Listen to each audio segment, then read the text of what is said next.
El mensaje de hoy es el séptimo y último en la serie de mensajes que he titulado La medida de Cristo.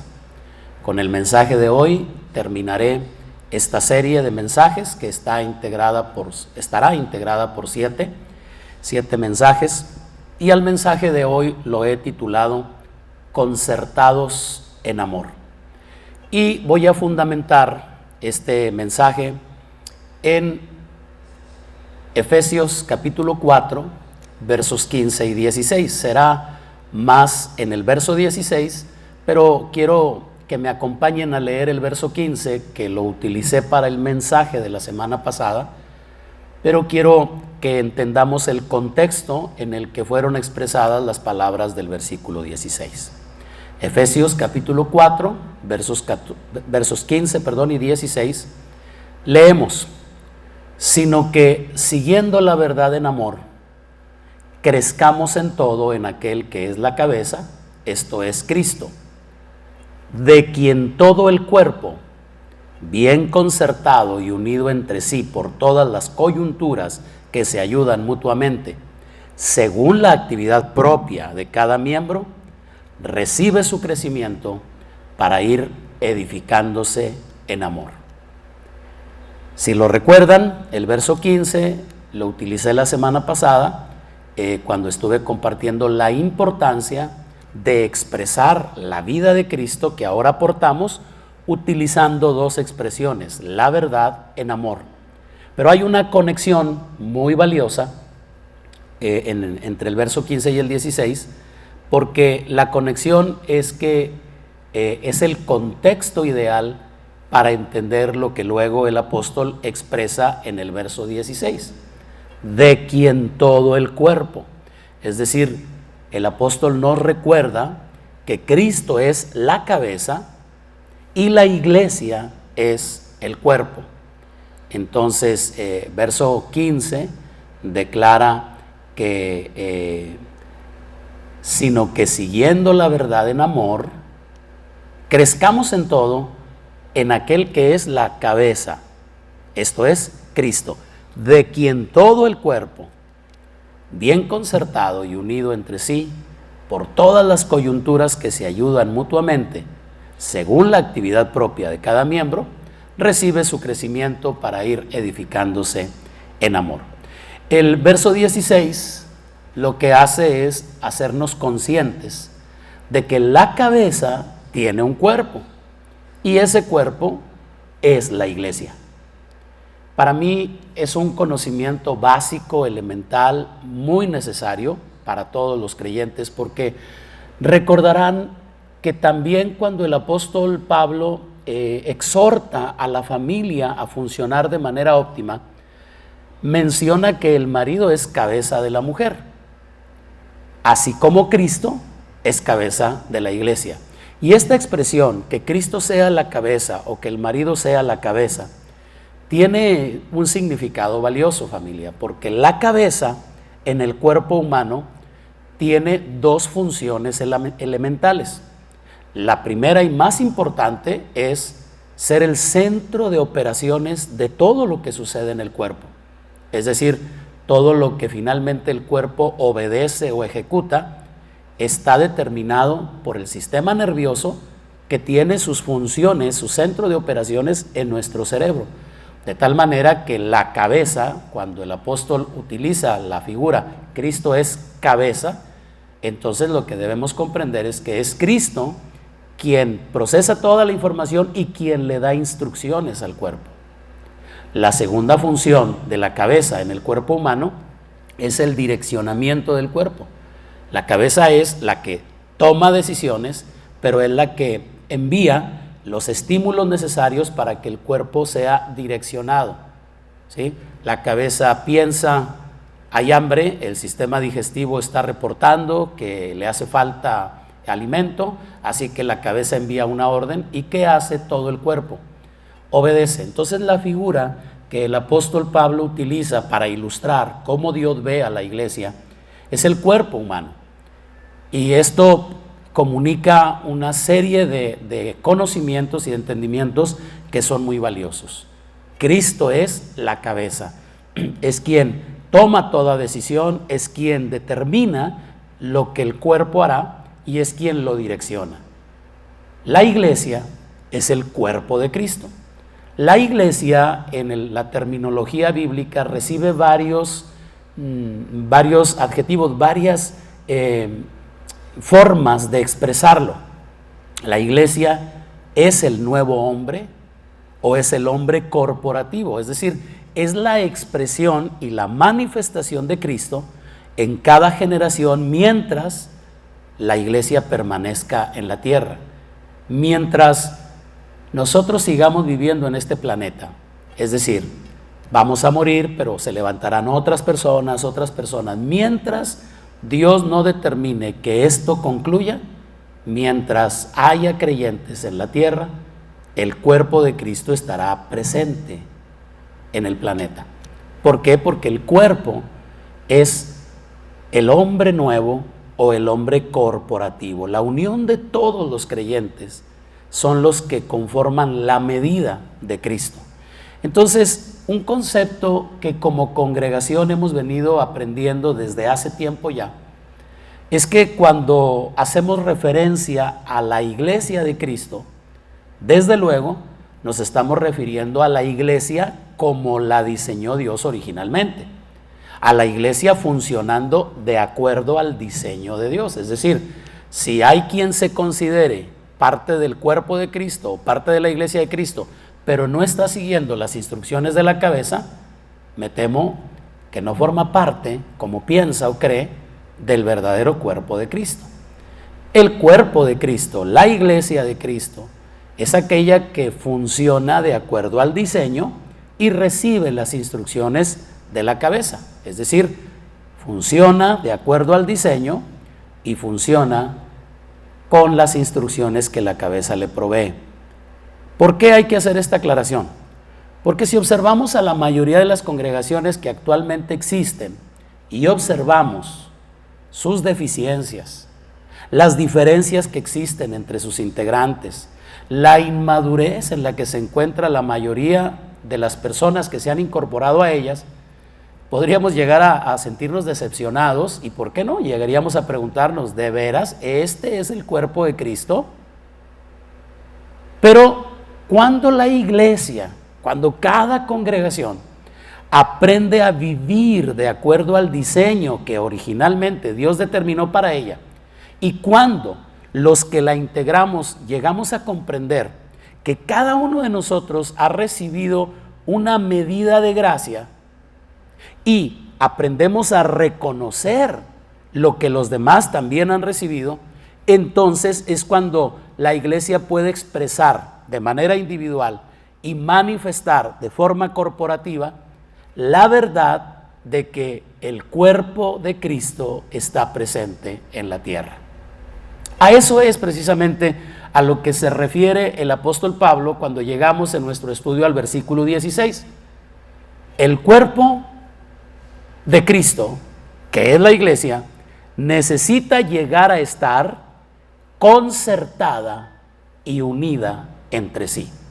Estas dos expresiones vale la pena considerarlas. El término concertado proviene del griego sunamorlogeo, cuyo significado más amplio es unir estrechamente, organizar compactadamente o coordinar. Esto es muy revelador, porque concertar significa literalmente acordar dos o más personas algo que se va a hacer. Cuando dos o más personas determinan una acción que los beneficiará a ellos y probablemente a alguien más, entonces podemos hablar de que se ha concertado algo. Acordar es ponerse de acuerdo dos o más personas en algo que se va a hacer. Le ofrezco algunos ejemplos. Concertar una cita, concertar la paz entre dos naciones. En una terminología de los países donde hay reyes, los reyes concertaron el casamiento de sus hijos. O sea, concertar es acordar algo. Pero también concertar quiere decir hacer que dos o más cosas armonicen o actúen de manera conjunta. Repito, hacer que dos o más cosas armonicen o actúen de manera conjunta. Un ejemplo, si concertamos nuestros ideales, conseguiremos la paz. Y esta es la razón por la que en nuestra época moderna, en la actualidad, se llama a un espectáculo un concierto.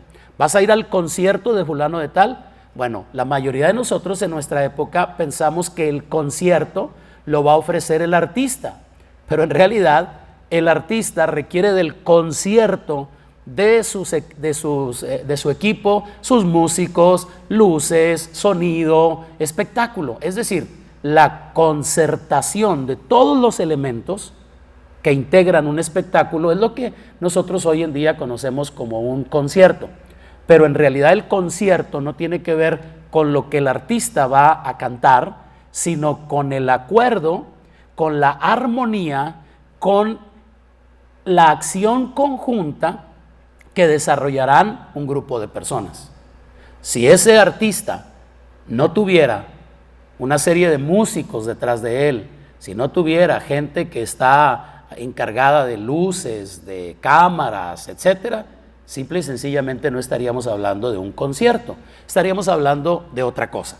Entonces, para que la iglesia de Cristo funcione de acuerdo al diseño que originalmente Dios diseñó para ella, necesitamos aprender a elevar este valor, la importancia de que el cuerpo esté concertado. Como ya lo he comentado en otras ocasiones, el apóstol Pablo utiliza el cuerpo humano para expresar y ejemplificar cómo ve Dios a la iglesia, cómo ve Dios a su iglesia en la tierra, en cada generación. Ahora nos toca a ustedes y a mí estar vivos en esta época y ahora nosotros formamos parte de la iglesia de Cristo, pero los que nos antecedieron también lo hicieron y probablemente, si el Señor no dispone otra cosa, cuando nosotros terminemos nuestra gestión en esta tierra, se levantarán otras generaciones que serán la iglesia de Cristo. Pero ¿cómo ve Dios a la iglesia?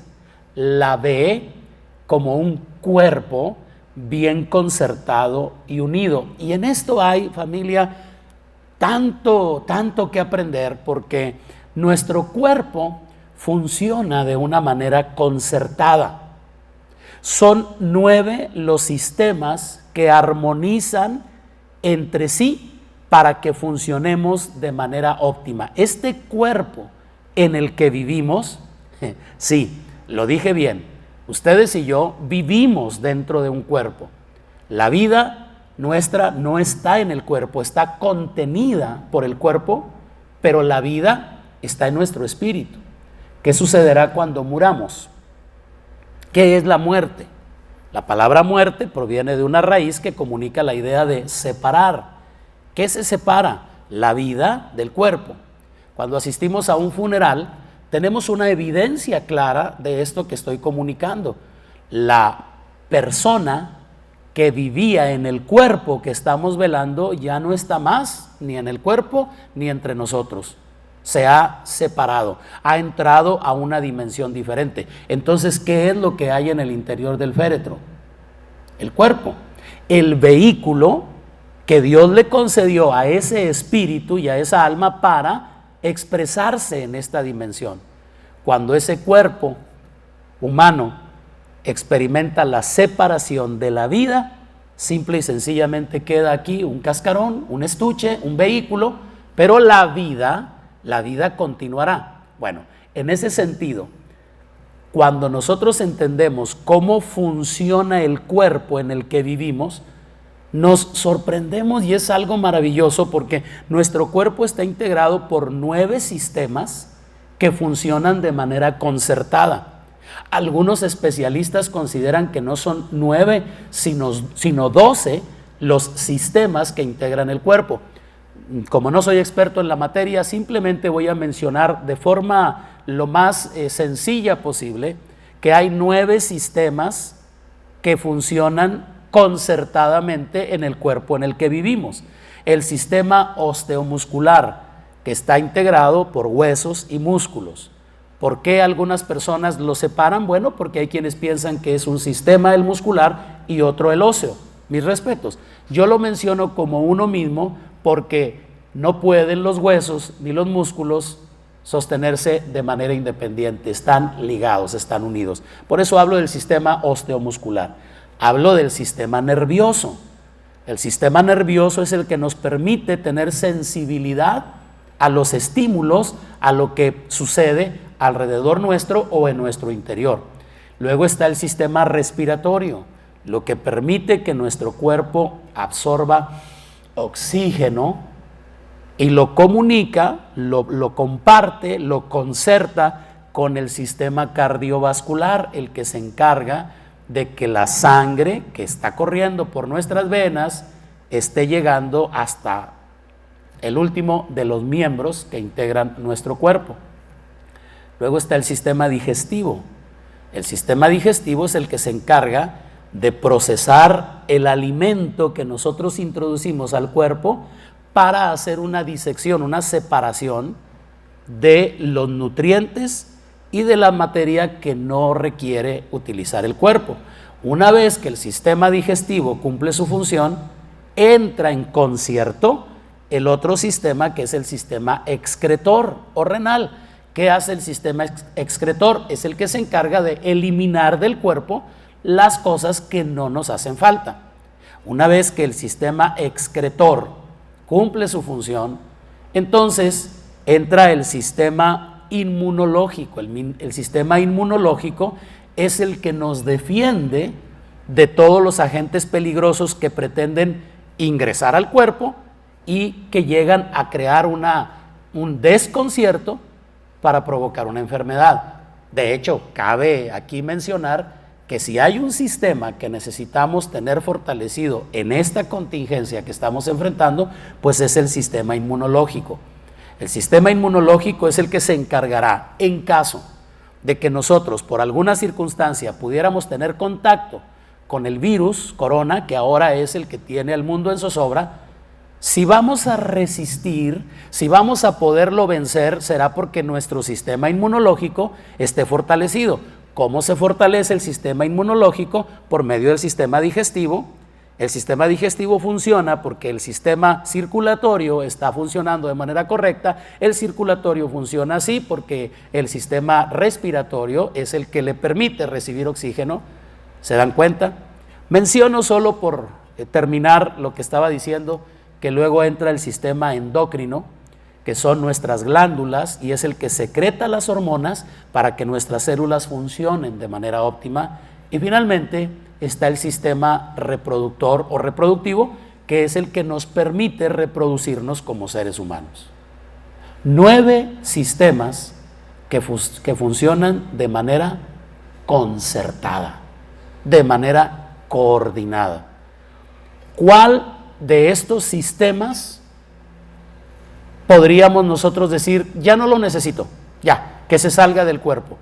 La salida, incluso no solo la salida, solo el mal funcionamiento de uno de los 9 sistemas que integran las funciones de nuestro cuerpo causaría una situación que podría llegar a convertirse en mortal. Es decir, solo uno de los sistemas que funcione de manera errónea puede ser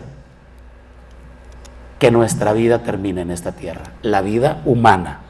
La vida eterna continuará, la vida que ya hemos recibido en Cristo continuará, porque esa radica en nuestro espíritu. Pero vean qué interesante, porque estoy hablando del cuerpo humano, no pretendiendo dar una clase de anatomía, pues desconozco muchas cosas, pero esto que les comparto es para que veamos cómo Pablo tiene tanta conciencia de que si Cristo es la cabeza y la iglesia es el cuerpo necesita funcionar de manera concertada y unida entre sí.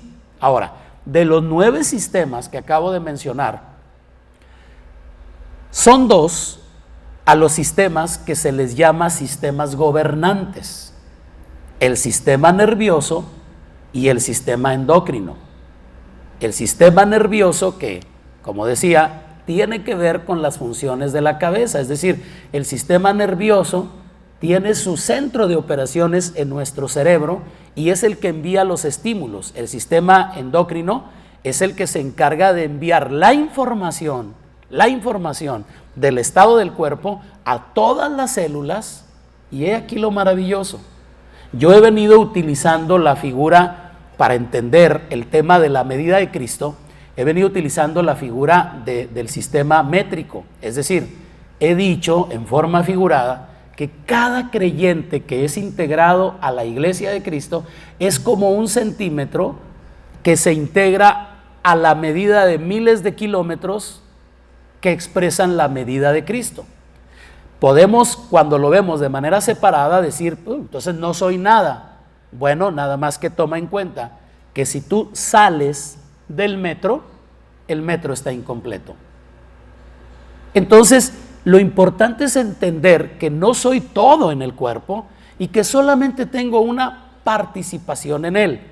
Necesito asumir la responsabilidad de cumplir mi función hacia el cuerpo para que el cuerpo funcione de manera coordinada y unida entre sí. ¿Sí? Entonces, no pretendo ser dogmático, categórico en esto, porque hablar del tema humano, del cuerpo humano, pues es muy amplio. Reconozco que mi conocimiento sobre este tema no es amplio, pero menciono todo esto, familia, para que entendamos que el cuerpo humano funciona bien concertado, ¿sí? Cada día que vivimos, las funciones de nuestro cuerpo son un verdadero concierto de órganos y sistemas, y ningún órgano o sistema salen del concierto. De hecho, ¿saben ustedes cómo se llama el desconcierto de alguno de esos sistemas? Enfermedad. Cuando uno de nosotros está padeciendo alguna enfermedad, ¿sabes? La palabra enfermedad, al final de cuentas, comunica la idea de que alguno de los sistemas que integran el cuerpo está funcionando en desconcierto. Se ha salido del concierto que normalmente nuestro cuerpo practica en forma cotidiana. ¿Me hago entender?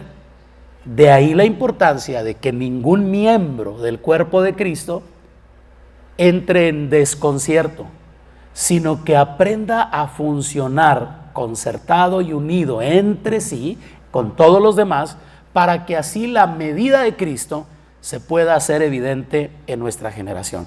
Cada uno de nosotros, como hijas que son ustedes, hermanas, como hijos que somos nosotros, hermanos, cada uno de nosotros tiene una participación, tiene una función.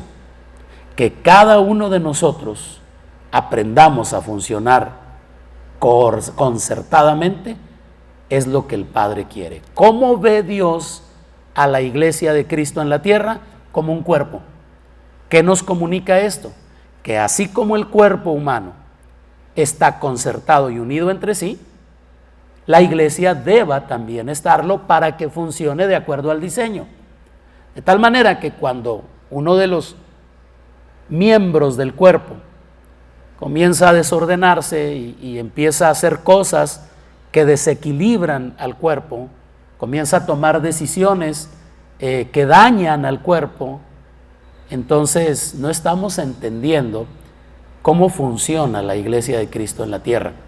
Y de hecho, el apóstol Pablo, hablando de otro contexto diferente, cuando habla de la participación de la mesa del Señor, en 1 Corintios 11, Pablo dice que el que come y bebe indignamente, sin discernir el cuerpo, juicio come y bebe para sí. Vean la importancia que desde la mentalidad apostólica tiene que cada uno de los que integramos las congregaciones que forman parte de la iglesia de Cristo a nivel global, entendamos cómo funciona el cuerpo, que lo que yo haga no daña al cuerpo, que lo que yo haga, y es delicado este asunto porque como pastor, como líder de una congregación, tengo que tomar decisiones. Algunas de esas decisiones pueden causar que alguno de los miembros se incomode, Pero si ese miembro entiende que la función, que hay un sistema gobernante en el cuerpo, que en este caso es Cristo, miren qué interesante. Cristo, dije hace un momento que de los 9 sistemas que integran el cuerpo humano, a 2 se les conoce como sistemas gobernantes. El primero es el sistema nervioso y el segundo es el sistema endocrino. Bueno, imaginen a Cristo como el sistema nervioso, porque es el que finalmente procesa todo lo que quiere que su cuerpo haga en la tierra, pero luego entra el liderazgo, que seríamos como el sistema endocrino. ¿Cuál es la función del sistema endocrino? Comunicar los estímulos que el sistema nervioso ha enviado a cada una de las células que integran nuestro cuerpo. Y como ustedes saben, nuestro cuerpo está integrado por millones de células. Entonces, ahí está cuando una persona logra entender cómo funciona el cuerpo, porque en la medida que una persona comprenda cómo funciona el cuerpo de Cristo, será la capacidad que tengamos para expresar la medida de Cristo. Ojalá que me haga entender. ¿Qué es lo que nuestro glorioso Padre Celestial quiere de cada uno de nosotros como sus hijos, como parte de la iglesia de su amado Hijo Jesucristo? ¿Qué quiere? Pues quiere que cada uno de nosotros aprendamos a funcionar de manera correcta, que no compitamos, que no estorbemos, que no perjudiquemos la función de los demás integrantes del cuerpo de Cristo. Para Dios, cada uno de sus hijos es importante, es valioso, tan importante y tan valioso que le ha asignado una función y un sistema para enriquecer al cuerpo. Déjenme utilizar términos más familiares o más espirituales. Diré que a cada hija y a cada hijo de Dios se le ha entregado una función y una asignación. Esa función necesitas descubrirla y esa asignación necesitas aceptarla. La función tiene que ver con el equipamiento que Dios te ha dado y la asignación tiene que ver con el lugar al que el Padre te ha enviado para cumplir esa función. ¿Me explico? Voy a repetir estas expresiones. La función tiene que ver con la gracia que el Espíritu de Dios ha depositado en cada uno de los hijos de Dios, y la asignación tiene que ver con el lugar de gestión donde esa gracia debe ser impartida, ya sea para proteger o para enriquecer al cuerpo con su función. Entonces, cada uno de nosotros, y ustedes saben que es una terminología bíblica, a cada uno de nosotros le fue dada una medida de gracia conforme al don de Cristo. ¿Cuál es esa función? Bueno, por ejemplo, mi función es esta: entender cosas, explicarlas, edificar tu fe por medio de la enseñanza, por medio de la predicación. Hace un ratito estaba Gilberto Villarreal tocando el piano. Él enriquece al cuerpo con esa gracia, con esa capacidad que ha recibido. Normita estaba cantando. Allá detrás de cámaras están Miguel y Emiliano trabajando, y todas esas funciones, por pequeñas, por insignificantes que parezcan, son las que permiten que ahorita esta transmisión esté llegando a ustedes. ¿Se dan cuenta? Cada uno tiene una función y tiene una asignación. Imagínenme a mí enojado porque Gilberto toca el piano y no lo estoy tocando yo.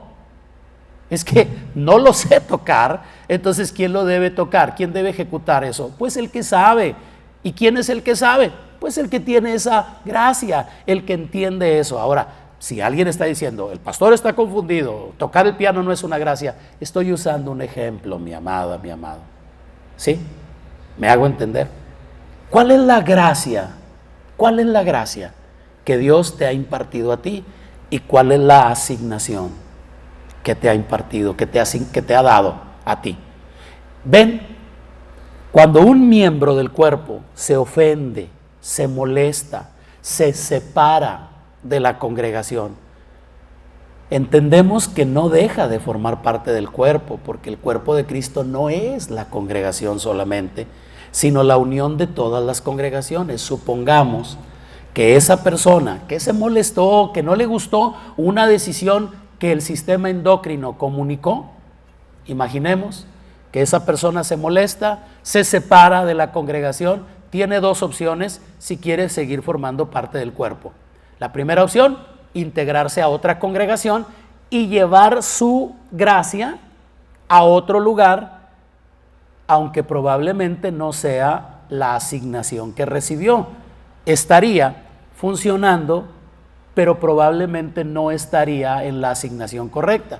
La otra opción, comienzo mi propia congregación. Magnífico. Si comienzas otra congregación, está bien si eso es lo que el sistema nervioso comunicó al cuerpo. Ojalá me haga entender. ¿Hay algún pecado en que yo deje de asistir a una congregación y me integre a otra?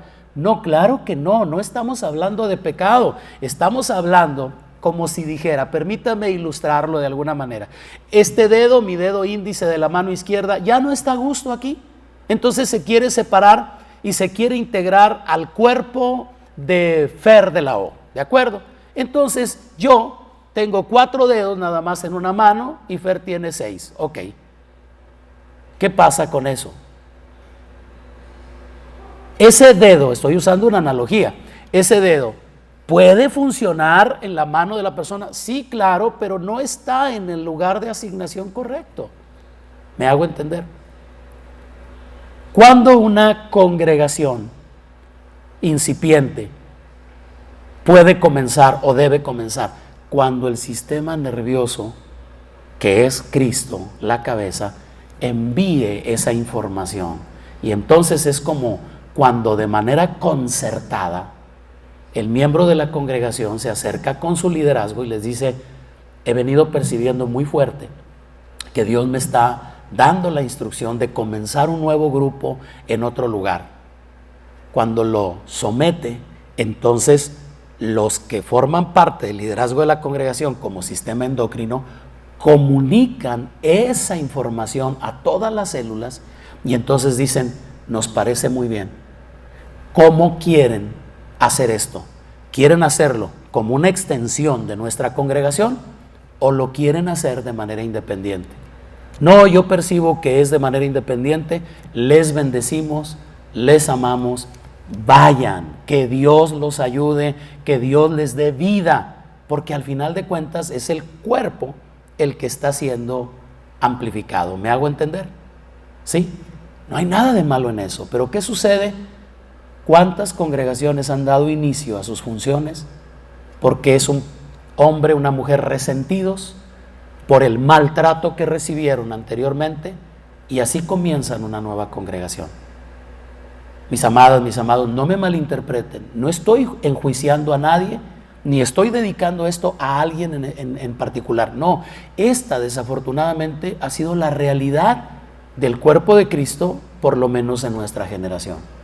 ¿Cuántas congregaciones han comenzado sin haber recibido una instrucción clara del sistema nervioso para dar inicio a sus funciones? Ahora, ¿cómo sabemos? Porque cualquier persona me puede decir, ¿y usted quién se cree para autorizar o no autorizar? No, hablo nada más de que las cosas se hagan en orden.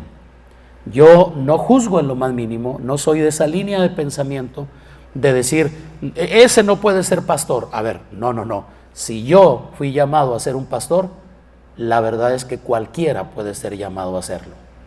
¿Me hago entender? Mis respetos. Yo no discutiré con alguien si es o no llamado a ser pastor, porque el que lo llama es el Señor Jesucristo y Él reparte dones según Él lo considera necesario.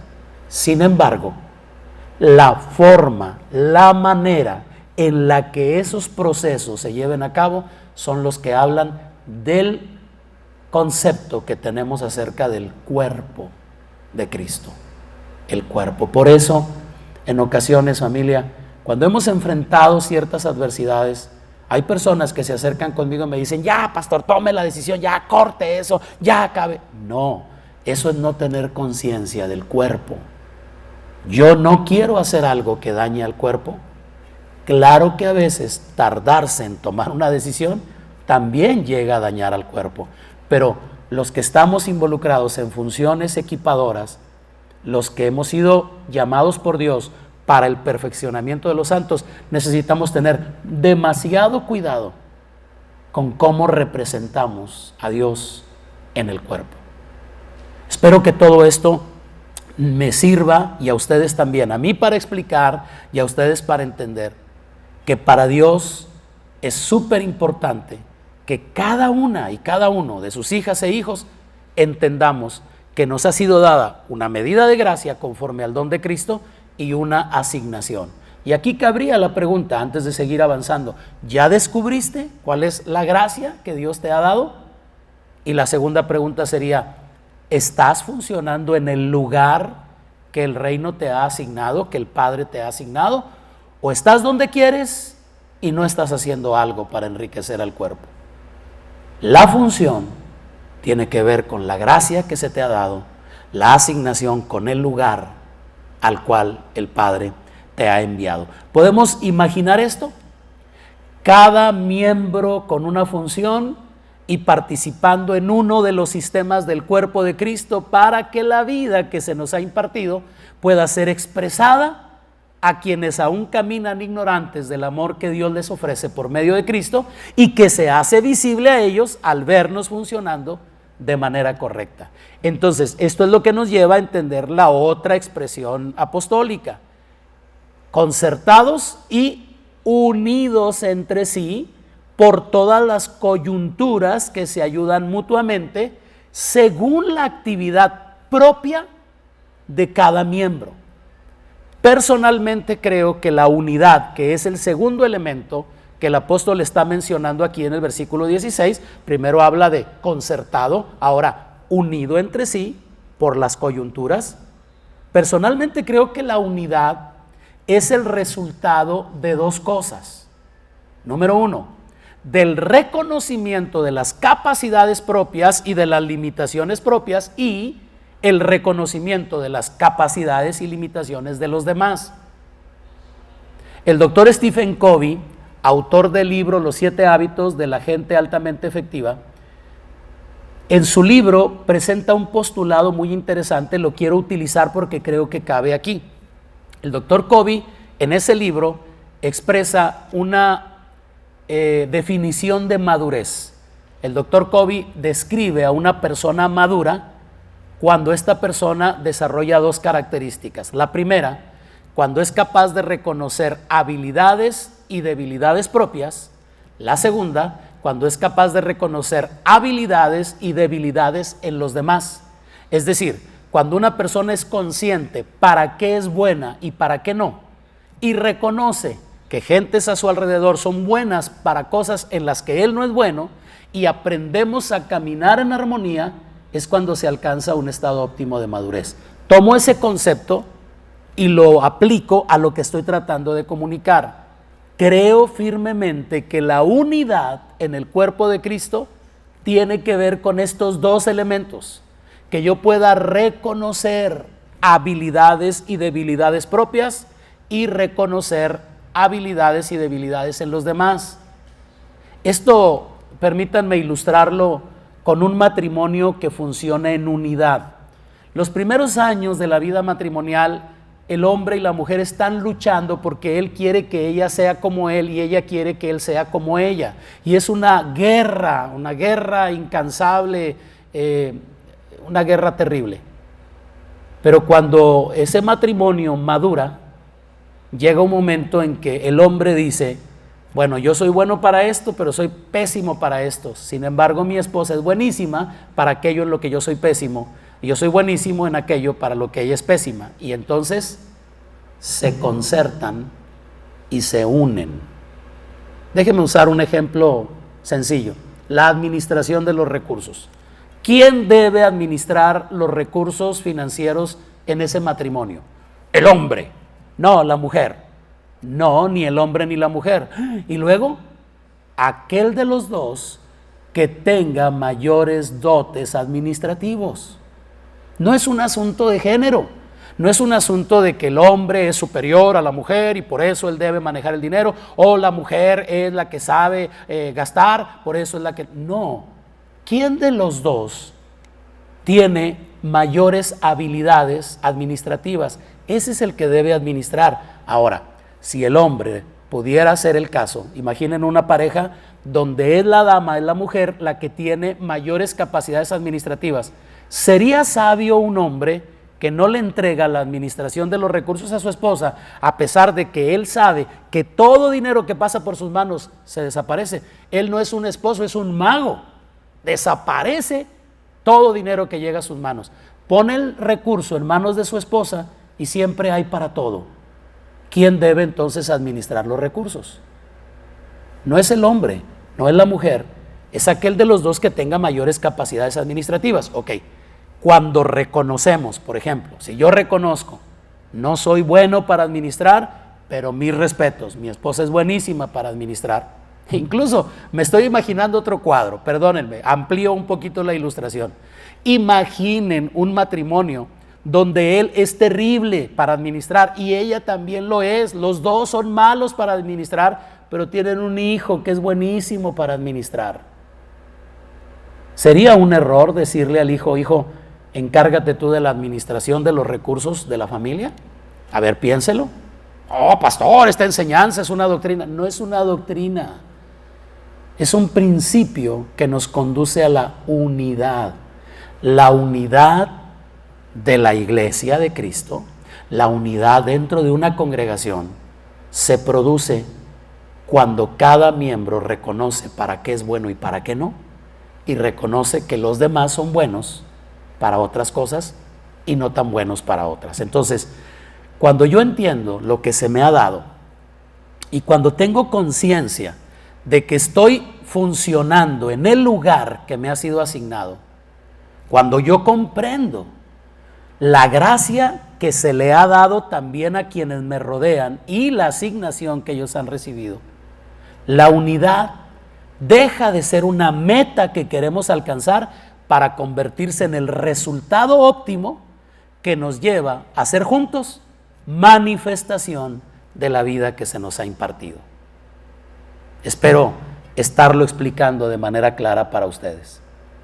No está bien que tú te aísles. No está bien que tú te sientas superior a los demás. No está bien que te sientas inferior a los demás.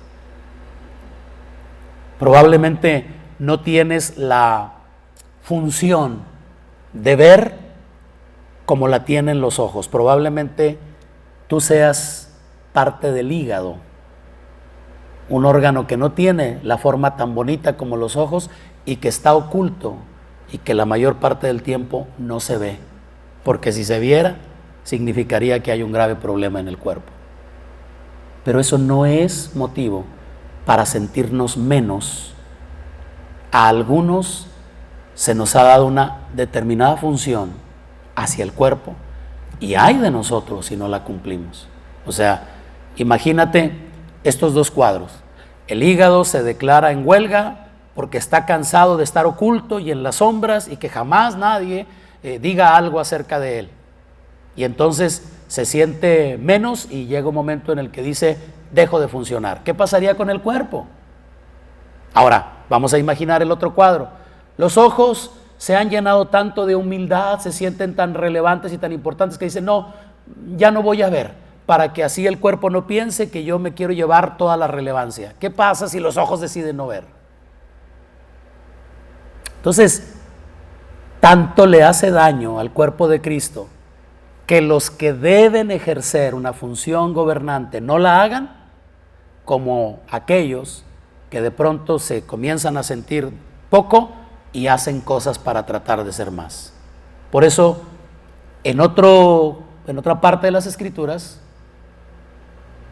Romanos capítulo 12, si mal no recuerdo, es cuando el apóstol Pablo dice, ninguno tenga más alto concepto de sí que el que debe tener, sino piense de sí con cordura, atención, conforme a la medida de fe que el Señor repartió a cada uno. Yo no sé si formo parte del sistema nervioso o del sistema endocrino, que son los sistemas gobernantes, o tal vez forme parte del sistema excretor, Lo importante es que yo entienda mi asignación y que entienda mi función. Si yo comprendo que he sido colocado en el cuerpo por el glorioso Espíritu Santo, que es el que nos bautiza, ya he explicado este concepto anteriormente, que el Espíritu nos bautice, no estoy hablando de hablar en lenguas, sino que nos incruste en el cuerpo como Él considera que le hacemos falta al cuerpo. Si nosotros entendemos esto y aprendemos a reconocer la gracia que se nos ha dado, es decir, la función, y la asignación que se nos ha dado, es decir, el lugar, entonces podemos decir que estamos formando parte del cuerpo de Cristo. Y luego viene esta maravillosa expresión: para que reciba su crecimiento, para ir edificándose en amor. Dos palabras: crecimiento y edificación. El cuerpo crece, la iglesia se edifica. La iglesia se edifica, el cuerpo crece. ¿Cómo es que el cuerpo crece? Cuando cada uno de los sistemas que lo integran está funcionando de manera correcta. ¿Cómo se edifica? Cuando los materiales que todavía no forman parte del cuerpo son traídos para que se integren. Entonces, Pablo dice que si la iglesia aprende a ser expresión de la medida de Cristo, estas generaciones que actualmente conviven van a tener una idea de cuánto mide el Señor Jesucristo para nuestras generaciones. Si nosotros seguimos caprichosos, queriendo que se haga lo que nosotros queremos, queriendo ser nosotros los que, queriendo salir del sistema excretor para formar parte del sistema endocrino, simplemente no estamos funcionando de manera óptima. No estamos ni en el lugar adecuado, ni en la función correcta, y esto daña al cuerpo. Cuando lleguemos a comprender, familia, que somos un centímetro que forma parte de los miles de kilómetros que abarca el cuerpo de Cristo, es cuando vamos a comenzar a hacer expresión correcta de la vida de Cristo para las generaciones que nos ha tocado darle testimonio de la obra que Dios ha hecho en nosotros y de lo que Él quiere hacer en ellos. Así que espero que puedan recibir esta palabra. ¿La reciben? ¿La he expresado de manera correcta? Bueno, si es así, es el tiempo de aplicar esta palabra a nuestra vida. Vamos a orar. Afirmemos este entendimiento y pidamos a Dios nos ayude a vivir esta realidad en nuestra vida cotidiana.